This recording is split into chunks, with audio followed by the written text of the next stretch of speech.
ये सोशियोलॉजी का टॉपिक है, ठीक हो गया। इसके इंट्रोडक्शन को पढ़ने लगे हैं। The goal of educational institution is that it provides education of maths, science, physics, history, law, and make their students future lawyers, doctors, judges, engineers. जो एजुकेशनल इंस्टीट्यूट है, इसका ये गोल होता है, इसका ये मकसद होता है कि हम लोगों तक साइंस की नॉलेज पहुंचाएं, फिजिक्स की, हिस्ट्री की, मैथ्स की, और जो भी हम schools and college and university में एजुकेशन लेते हैं उन सबको एजुकेशनल इंस्टीट्यूट चला रहा है, ठीक है। और जब हमें ये सारी नॉलेज मिलती है science, physics, chemistry, maths, bio की, उससे क्या होता है कि हम फ्यूचर में डॉक्टर्स बनते हैं, लॉयर्स बनते हैं, ठीक है, जजेस, डॉक्टर्स, इंजीनियर, ये सब कुछ हम बन पाते हैं जब हमें एजुकेशनल इंस्टीट्यूट ये सारे सब्जेक्ट्स पढ़ाता है, हमें नॉलेज देता है। It is one of the most important institute. और जो एजुकेशनल इंस्टीट्यूट है ये बहुत ही ज़्यादा हम सब की लाइफ में इंपॉर्टेंट है। इसकी डेफिनेशन मरियम वेबस्टर्स डिक्शनरी से मैंने लिखी है। मरियम वेबस्टर्स डिक्शनरी ये कहती है the action or process of educating or of being educated. Merriam Webster's dictionary ये कह रही है कि एजुकेशनल इंस्टीट्यूट वो इंस्टीट्यूट है जो एक ऐसे एक्शन और एक ऐसा प्रोसेस प्रोवाइड कर दे ताकि हमें एजुकेट किया जाए, ताकि हम एक एजुकेटेड ह्यूमन बीइंग बन जाएं, ठीक है। ये बात मरियम वेबस्टर्स डिक्शनरी कह रही है। मेजर एजुकेशनल इंस्टीट्यूट, हमारे कौन कौन से इंस्टीट्यूट्स हैं जो हमें पढ़ाते हैं? स्कूल्स हमें पढ़ाता है, कॉलेजेस हमें पढ़ाता है, यूनिवर्सिटीज़ हमें पढ़ाता है। ये तीनों क्या है? ये तीनों हैं एजुकेशनल इंस्टीट्यूट्स, ठीक हो गया। एम क्या है एजुकेशनल इंस्टीट्यूट का? एम ये होता है कि education is the development of power to think. Education मिलने से क्या होता है कि नॉर्मल जो बच्चा है उसके अंदर एक थिंकिंग एबिलिटी आती है, उसके पास एक सोचने की एबिलिटी आती है। जब हम एग्ज़ाम देते हैं तो हम क्या करते हैं? हम सोच के एग्ज़ाम पेपर पास करते हैं। तो एजुकेशन से हमारी थिंकिंग एबिलिटी बढ़ती है, स्ट्रांग होती है। Education is a search of truth. Education से क्या होता है कि हम ट्रूथ को, सच्चाई को ढूंढने की कोशिश करते हैं। हमें एजुकेशन इतना काबिल बना देता है कि हम सच को ढूंढने की कोशिश करते हैं। Education develops personality. एजुकेशन से क्या होता है कि हमारी पर्सनालिटी बनती है। अगर आप गांव के लोगों को देखो और शहर के लोगों को देखो तो आदतों में काफ़ी फ़र्क हमें मिलेगा, क्योंकि शहर के लोग अक्सर आपको पढ़े लिखे मिलेंगे, ठीक है। जब वो पढ़े लिखे होंगे और जब वो गाँव में जाएंगे तो उनका रवैया चेंज होगा। तो एजुकेशन से क्या हुआ कि हमारी पर्सनैलिटी में चेंजेस आए, ठीक हो गया। अब टाइप्स कौन कौन सी एजुकेशन की? हमारे पास एक फॉर्मल एजुकेशन है और एक इनफॉर्मल एजुकेशन है। दोनों टाइप्स को पढ़ते हैं। अब फॉर्मल एजुकेशन में क्या होता है? It is taken from school, college, universities which are maths, bio, physics, chemistry. Formal education वो एजुकेशन है जो हमें स्कूल, कॉलेज और यूनिवर्सिटी से मिलती है। कौन सी एजुकेशन? मैथ्स की education, bio, physics, chemistry. FA वाले जो स्टूडेंट्स हैं वो भी अपनी एजुकेशन इन्हीं से ले रहे हैं, ठीक है। इसको हम फॉर्मल एजुकेशन कह रहे हैं। अब इनफॉर्मल एजुकेशन क्या होता है? It is taken from the family, community and society which is behaviour, life and. अच्छा, इनफॉर्मल एजुकेशन वो एजुकेशन होता है जो हमें फैमिली से मिलता है, यानी कि हम फैमिली में रहते हैं तो हमें फैमिली काफ़ी चीज़ें सिखाती है। कम्युनिटी, हमारे इर्द गिर्द के जो लोग हैं वो हमें कई चीज़ें सिखाते हैं। सोसाइटी, या जिस सोसाइटी में हम रह रहे हैं उस सोसाइटी के लोग भी हमें कई चीज़ें एजुकेट करते हैं। क्या चीज़ें हैं? बिहेवियर भी हमें फैमिली, सोसाइटी एंड कम्युनिटी सिखाती है।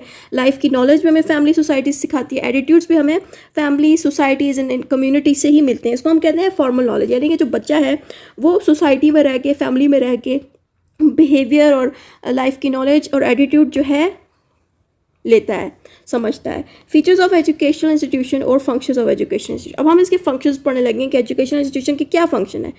इसका फंक्शन ये है कि हमारे कैरेक्टरिस्टिक्स को बिल्डअप करता है, हमारे कैरेक्टर को बिल्ड करता है।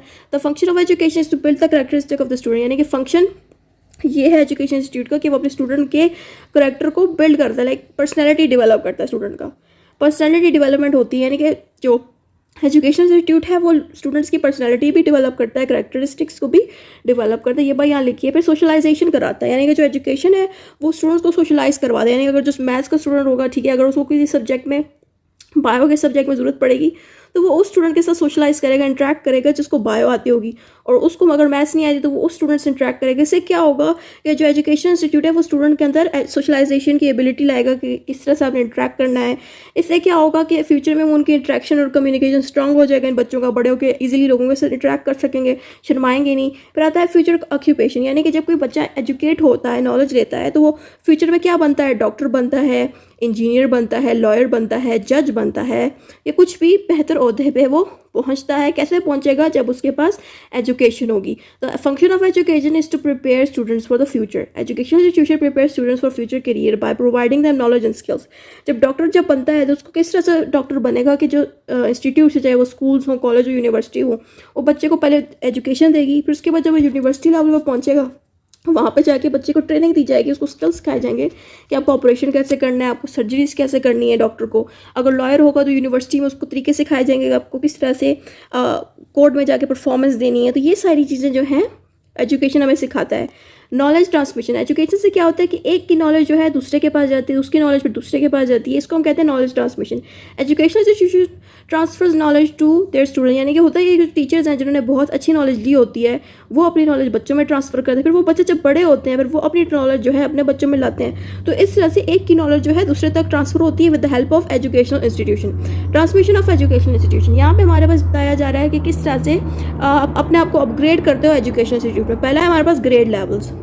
इसमें क्या होता है, the students transfer from one grade level to another as they progress through their education. यानी कि जैसा एक स्टूडेंट, मिसाल एग्जांपल दे रही हूँ, अगर कोई क्लास 1 में है, ठीक है, तो वो अगर उसने एजुकेशन कंप्लीट की क्लास 1 की तो क्लास 2 में जाएगा, फिर 3 में जाएगा, करते करते अगर कोई यूनिवर्सिटी तक पहुंचना चाह रहा है तो पहले वो क्या करेगा, पहले वो अपने कॉलेज को कंप्लीट करेगा, फिर यूनिवर्सिटी में अपग्रेड होगा। तो यहाँ पे यही बात लिखी कि जो स्टूडेंट है वो 1 ग्रेड से दूसरे ग्रेड तक तभी ही पहुंचेगा जब अपनी एजुकेशन पूरी करेगा। Such as moving from elementary school to middle school and from high school to college. अभी ये लिखा है कि एलिमेंट्री स्कूल से पढ़ लिखने के बाद कोई स्कूल जाएगा, स्कूल के बाद वो कॉलेज जाएगा। इस तरह से आप स्टूडेंट अपने आप को अपग्रेड करते हैं एजुकेशन के अंदर। एजुकेशन स्टेजेस आ देती हैं कि किस किस टाइप की स्टेजेस होती हैं कि education institutes offer different stages of education such as primary, secondary and tertiary stage.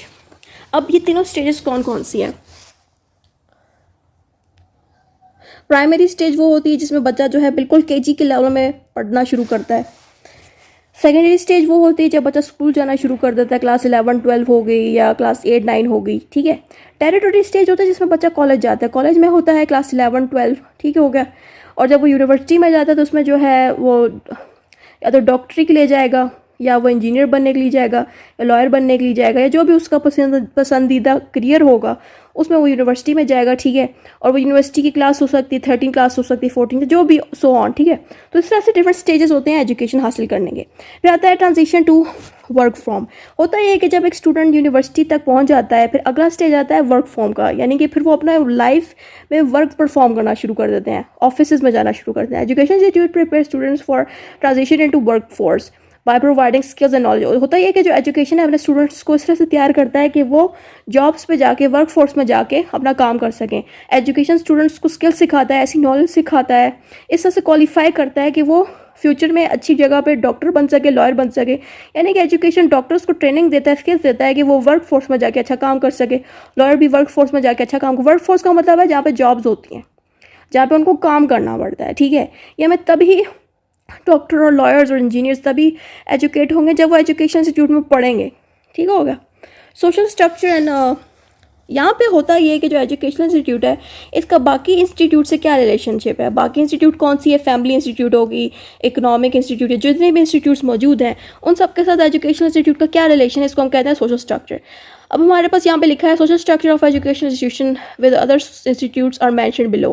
पहला वाला है हमारे पास कि एजुकेशन का क्या रिलेशन है फैमिली के साथ, ठीक है, फैमिली इंस्टीट्यूट के साथ। इसका पढ़ लेंगे। Family institution sends their children to education institution to get knowledge of science, maths, law, physics, chemistry and become future doctor, engineer, lawyers. यहाँ पे ये कह रहे हैं कि जो फैमिली इंस्टीट्यूट है, जो पेरेंट्स अपने बच्चों को स्कूल, यूनिवर्सिटीज़, कॉलेजेस इसलिए भेज दिए ताकि वो केमिस्ट्री, फिजिक्स, साइंस वगैरह और जितने भी सब्जेक्ट है उनके नॉलेज ले, ताकि फ्यूचर में वो अच्छे लॉयर्स बन सकें या अच्छे इंजीनियर्स या डॉक्टर्स बन के उस इंस्टीट्यूट से, एजुकेशनल इंस्टीट्यूट से निकलें। And the education institutes will only work when there are students. यहाँ पे ये कह रहे हैं कि अगर एजुकेशन इंस्टीट्यूट तभी चलेगा जब उसमें बच्चे होंगे। बच्चे कहाँ से आएंगे? चिल्ड्रंस कहाँ से आएंगे? जब फैमिली इंस्टीट्यूट जो है अपने बच्चे एजुकेशन इंस्टीट्यूट में बेचेगी नहीं भेजेगी, ठीक है। तो बहुत सारे स्टूडेंट्स भी लाइक आपने बेची है बोल दिए मैम। तो बेसिकली जितने भी स्टूडेंट्स होंगे वो कहाँ से आएंगे? फैमिली इंस्टीट्यूट से आएंगे, ठीक होगा। यही बात यहाँ लिखिए कि जो एजुकेशनल इंस्टीट्यूट है ये बेकार है जब तक इसके अंदर बच्चे नहीं होंगे। बच्चे कहाँ से आएंगे? फैमिली इंस्टीट्यूट से आएंगे। यही बात यहाँ लिखी है। To teach which will come from family institute. यहाँ पे ये कह रहे हैं कि बच्चे होंगे तभी उनको पढ़ाया जाएगा, और बच्चे अगर नहीं होंगे तो एजुकेशन इंस्टीट्यूट भी किसी काम का नहीं हो। ये बच्चे कहाँ से आएंगे? फैमिली इंस्टीट्यूट से। ये बात यहाँ लिखी है। So both this institutes needs each other, ठीक होगा कि दोनों इंस्टीट्यूट को एक दूसरे की ज़रूरत है। अब एजुकेशन इंस्टीट्यूट का इकोनॉमिक इंस्टीट्यूट के साथ क्या रिलेशन है, क्या इसका आपस में सोशल स्ट्रक्चर बनता है? Educational institute gets all economic resources from economic institute. अब ये कह रहे हैं कि जो एजुकेशनल इंस्टीट्यूट है वो अपने आप को चलाने के लिए मदद देता है इकोनॉमिक इंस्टीट्यूट्स की। The expenditures of educational building, furniture, books, laboratory equipment, salary of the teacher, salary of the administrative staff and examining board bodies are manage by economic institute. यानी कि जो इकोनॉमिक इंस्टीट्यूट है education institute को इस तरह से help करती है कि जितने भी एक्सपेंडिचर हैं, जितने भी पैसे लग रहे हैं एजुकेशनल की बिल्डिंग्स पे, ठीक है, उनके फर्नीचर्स पे, किताबों पे और लेबॉर्ट्रीज़ में और लाइब्रेरीज़ में और टीचर्स की सैलरी में और एडमिनिस्ट्रेटिव स्टाफ को चलाने में जितने भी पैसे लग रहे हैं एजुकेशनल इंस्टीट्यूट के अंदर, वो सारे के सारे इकोनॉमिक इंस्टीट्यूट दे रहा है, ठीक है। और एजुकेशन इंस्टीट्यूट किस तरह से इकोनॉमिक इंस्टीट्यूट की हेल्प करते हैं, ये बात यहाँ लिखी है कि educational institute provides education and techniques of handling business. यानी कि एजुकेशनल इंस्टीट्यूट बच्चों को इतना काबिल बना के भेजता है इकोनॉमिक इंस्टीट्यूट के अंदर कि वही एजुकेटेड स्टूडेंट्स, वही एजुकेटेड इंसान फिर इकोनॉमिक इंस्टीट्यूट में आके बिज़नेस को बहुत अच्छे से हैंडल करते हैं, ठीक हो गया, और फाइनेंशियल मैटर्स को भी बहुत अच्छे से हैंडल करते हैं। All the economic institutions are being run on technology which are made by educated people. यहाँ पे ये कह रहे हैं कि जितनी भी टेक्नोलॉजीज़ और मशीन्स और मोबाइल फ़ोन जितने भी इकोनॉमिक इंस्टीट्यूट के फ़ायदे के लिए बने हैं, उन टेक्नोलॉजीज़ को एजुकेटेड पीपल ने ही बनाया, एजुकेटेड इंसानों ने ही बनाया। ये बात यहाँ पे लिखी कि किस तरह से एजुकेटेड पीपल इकोनॉमिक में हेल्प करते हैं। अगली चीज़ है एजुकेशन इंस्टीट्यूट एंड पॉलिटिकल। अब ये कह रहे हैं कि एजुकेशन किस तरह से पॉलिटिकल सिस्टम में हेल्प आउट करता है। Politics needs help from education institute to train and control their management. यहाँ पे क्या जो पॉलिटिकल इंस्टीट्यूट्स है, ठीक है, इसको एजुकेटेड पीपल की ज़रूरत होती है ताकि इनका जो पॉलिटिकल सिस्टम है उसको चलाना और संभालना और कंट्रोल करना आसान हो जाए। Because educated people can manage politics very good. यहाँ पे ये लिखेंगे जितना लोग पढ़े लिखे होंगे वो ज़्यादा अच्छा किसी भी चीज़ को चला सकेंगे। Politics on the other hand helps education institute by controlling their students by strict laws and order. Because students come on street, so political institute stop them from breaking laws. होता ही है कि कुछ स्टूडेंट्स बहुत बुरे होते हैं, बदतमीज़ होते हैं, वो सड़कों पर निकल आते हैं, तंग करना शुरू कर देते हैं अपने एजुकेशन इंस्टीट्यूट को। तो पॉलिटिकल सिस्टम क्या करता है कि पुलिस को और जितनी भी पावरफुल अथॉरिटीज़ उनको कह देंगे इन बच्चों को सड़कों पर ना निकलने दें, जो भी इस तरह की हरकत करेंगे उनको जेल होगी, पनिशमेंट मिलेगी। तो पॉलिटिकल इंस्टीट्यूट इस तरह से एजुकेशन को हेल्प करता है और एजुकेशन भी पॉलिटिकल इंस्टीट्यूट को हेल्प करता है। तो एक दोनों इंस्टीट्यूट एक दूसरे के साथ चलते हैं। एजुकेशनल इंस्टीट्यूट रिलीजियस इंस्टीट्यूट का क्या हेल्प है, क्या एक दूसरे के साथ जो है रिलेशन है। Both institute work on character building. Educational institute and religious institute are deeply connected and they both. यहाँ पे कह रहे हैं कि जो दोनों इंस्टीट्यूट्स हैं वो दोनों का यही काम होता है कि वो करैक्टर बिल्ड कर, यानी कि एजुकेशन चाहे आप बच्चे को प्रोवाइड करो, चाहे आप बच्चे को रिलीजियस नॉलेज प्रोवाइड करो, उससे क्या होता है कि बच्चे के करैक्टर को बिल्ड किया जाता है, ठीक है। ये बात यहाँ लिखी और क्या ये रहेंगे एजुकेशन एंड रिलीजियस इंस्टीट्यूट दोनों का रिलेशनशिप एक दूसरे के साथ बहुत मैच करता है, दोनों की फंक्शंस जो हैं एक जैसे ही हैं। ये बात यहाँ लिखी है। कंक्लूजन में ये लिखा है education institution are places where people learn and acquire knowledge and skills. यहाँ पे ये कह रहे हैं कि एजुकेशन इंस्टीट्यूट ऐसी जगह हैं जहाँ पे जो इंसान हैं वो नॉलेज हासिल करते हैं, इल्म हासिल करते हैं, कुछ स्किल्स हासिल करते हैं, ठीक है। This institutes have schools, colleges, universities. और इस इंस्टीट्यूट के अंदर आपको स्कूल्स भी मिलेंगे, कॉलेजेस भी मिलेंगे, इंस्टीट्यूट्स, यूनिवर्सिटीज़ भी मिलेंगी। These institutes prepare individual for future career. इससे होता ये है कि जो एजुकेशन इंस्टीट्यूट है वो स्टूडेंट्स को फ्यूचर करियर के लिए तैयार करता है, उनको पहले से ही बता देता है कि अगर आप साइंस रखेंगे तो आपको जो है डॉक्टर बनना पड़ेगा, अगर आप ये सब्जेक्ट रखेंगे तो आपको ये बनना पड़ेगा। ये हमें इंस्टीट्यूट भी सिखाता है, यानी कि एजुकेशन इंस्टीट्यूट हमें यही सिखाता है कि आपको फ्यूचर में क्या बनना है। बाज़ वक़्त कुछ स्टूडेंट्स को बिल्कुल नहीं पता होता उनको फ्यूचर में क्या बनना है, तो स्कूल से ही उनको आइडिया हो जाता है कि उनको लॉयर बनना है, उनको इंजीनियर बनना है, अच्छा डॉक्टर बनना है। ये चीज़ें भी हमें एजुकेशन इंस्टीट्यूट सिखाती है। This institute do develop personality. आप ये कह रहे हैं कि जो ये इंस्टीट्यूट है एजुकेशन वाला, ये स्टूडेंट की, इंसानों की जो है पर्सनैलिटी को डेवलप करता है। ये सारी बातें जो थी लिखी हैं इसके कंक्लूजन में। ख़त्म हो गया टॉपिक।